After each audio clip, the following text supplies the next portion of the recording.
data apa saja yang dikelola oleh pemerintahan desa?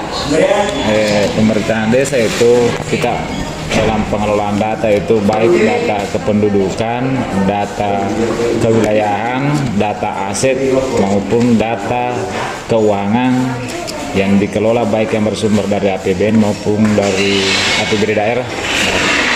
Artinya semua data yang dibutuhkan baik dari dinas sosial, data kemiskinan, data kesehatan dikelola di desa. Oh ya. Terus pertanyaan kedua, bagaimana proses pengumpulan dan pengolahan data masyarakat dilakukan?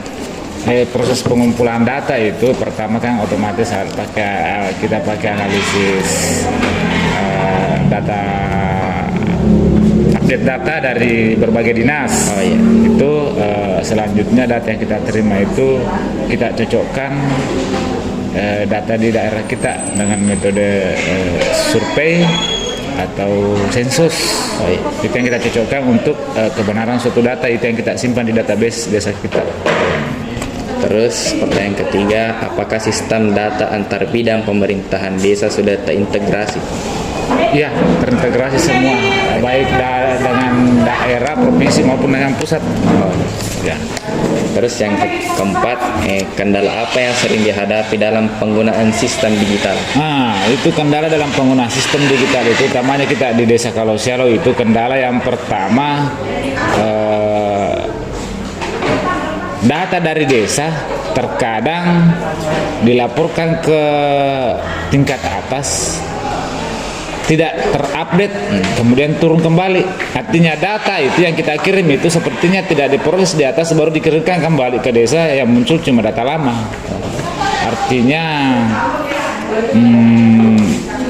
proses pengambilan data itu tidak melibatkan aparat desa, sehingga data yang ada di atas kayak dibuat-buat. Jadi kadang ada data dari atas beda dengan data kita. Padahal sebenarnya data kita kenapa bisa muncul data yang lain seperti apa yang kita data, berarti kekurangannya itu kurang update data dari atas itu. Terus pertanyaan terakhir, bagaimana pemanfaatan big data membantu meningkatkan pelayanan publik di desa?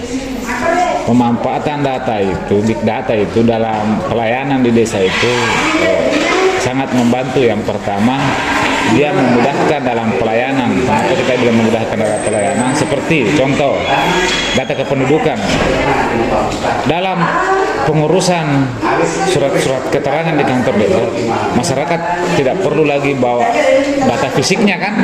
Karena itu sudah terintegrasi di program Siberas yang kerjasama dengan UMS itu. Itu yang pertama, itu terkait big data.